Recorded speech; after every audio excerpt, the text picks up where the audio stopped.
Lagos, métropole trépidante sur la côte du Nigeria, vibrait de vie.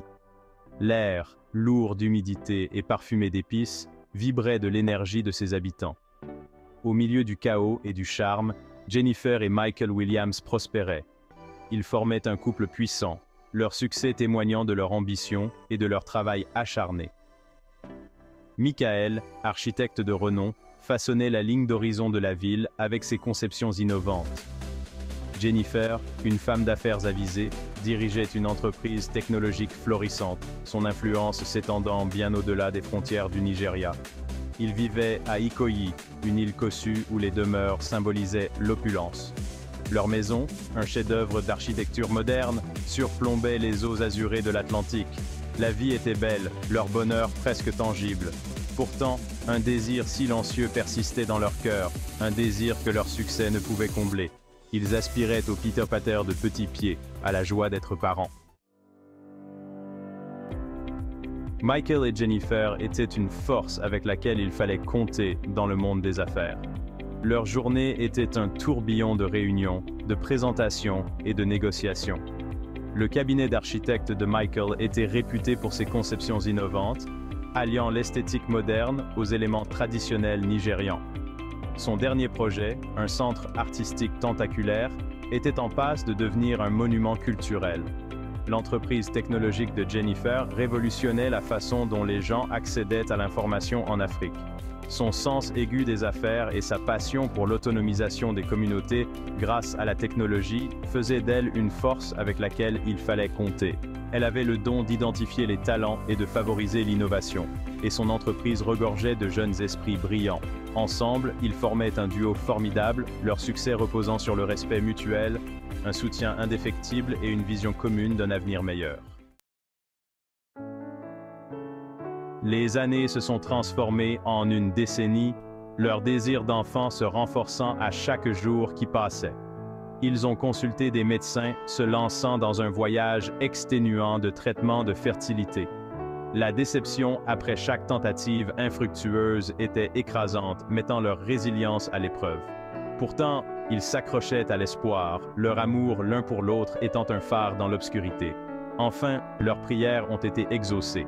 La fécondation in vitro s'est avérée un succès.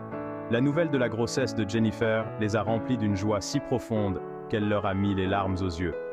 Les mois qui ont suivi ont été un mélange d'anticipation et d'anxiété, chaque contrôle étant une étape célébrée avec une haleine retenue. Puis, leur monde a été béni 2 fois plutôt qu'une. Des jumeaux, un garçon et une fille, sont entrés dans leur vie. Daniel et Diana, de minuscules paquets de joie, ont rempli leur maison de rire et de la douce odeur de poudre pour bébé.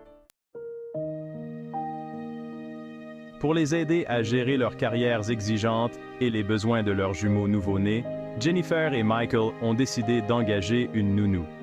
Après un processus de sélection rigoureux, ils ont choisi Sarah, une femme chaleureuse et affectueuse au comportement doux.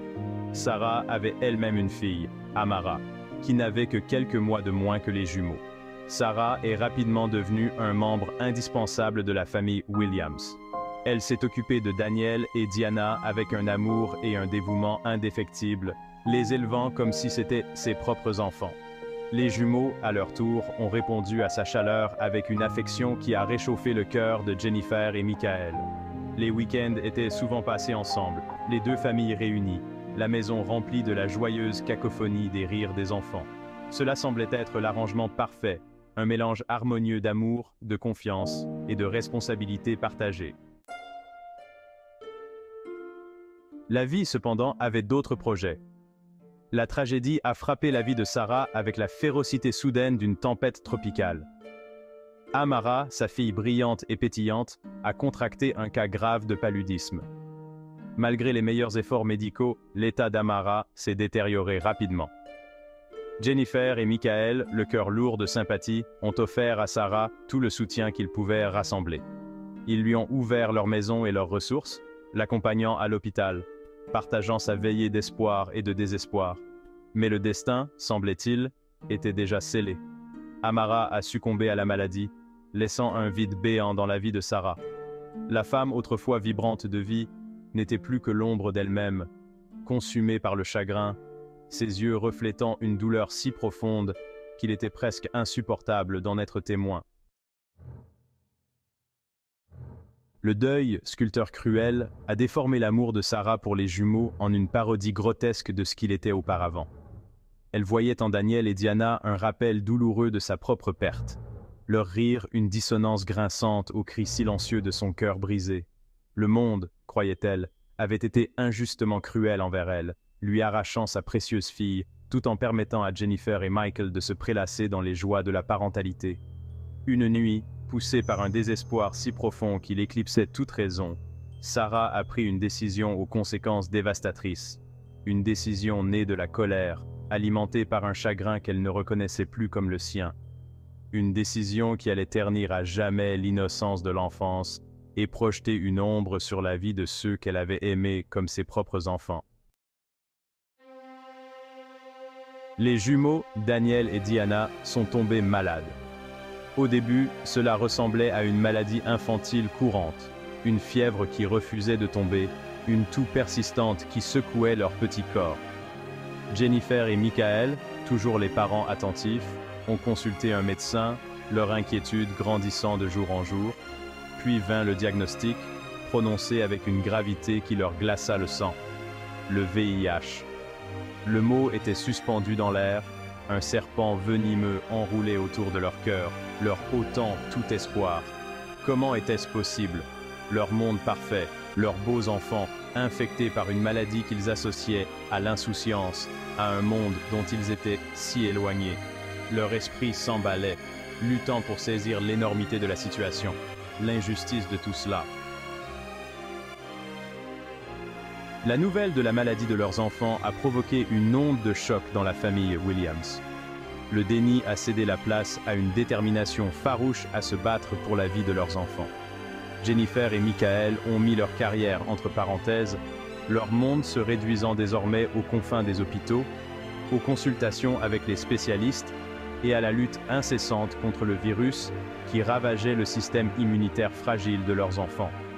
Leur vie autrefois luxueuse, remplie des signes extérieurs de la réussite, semblait superficielle, dénuée de sens face à la souffrance de leurs enfants.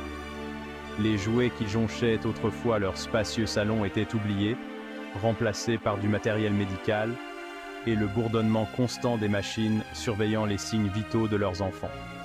Pourtant, au milieu de la peur et de l'incertitude, leur amour pour Daniel et Diana brûlait plus fort que jamais. Ils sont devenus des piliers de force l'un pour l'autre, leur lien s'est resserré, leur amour pour leurs enfants étant le seul point d'ancrage dans une tempête qui menaçait de les engloutir. En naviguant dans les complexités de la maladie de leurs enfants, Jennifer et Michael ont pris conscience de la stigmatisation entourant le VIH-Sida, en particulier dans une société comme le Nigeria où le silence entoure souvent ces questions sensibles.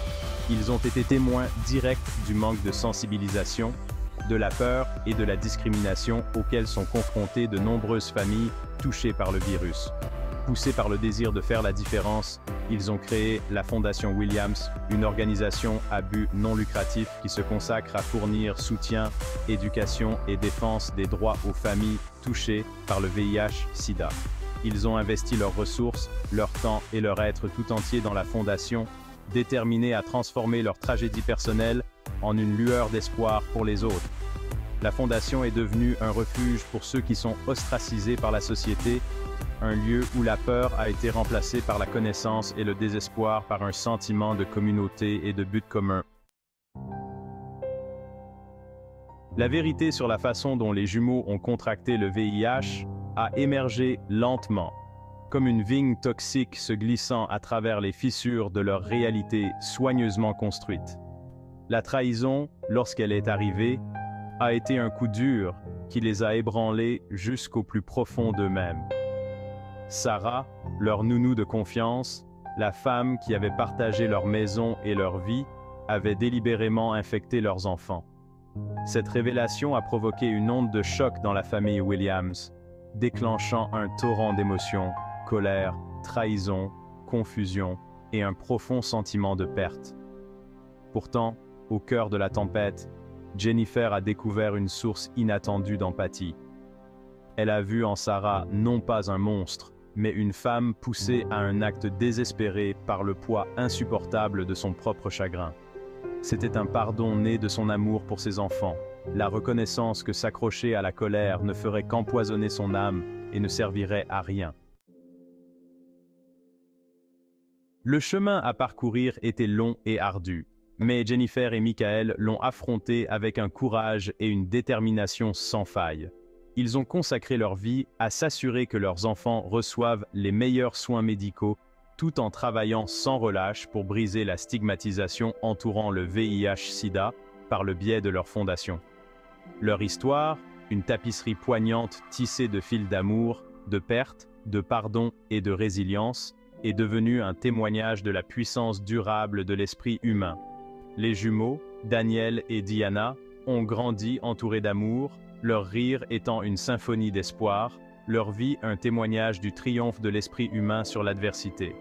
Et au cœur de la gosse, la Fondation Williams est restée un phare d'espoir, un témoignage du pouvoir transformateur de l'amour et du pardon, un témoignage de la croyance durable qu'au cœur des ténèbres les plus inimaginables, la lumière finira par trouver un chemin.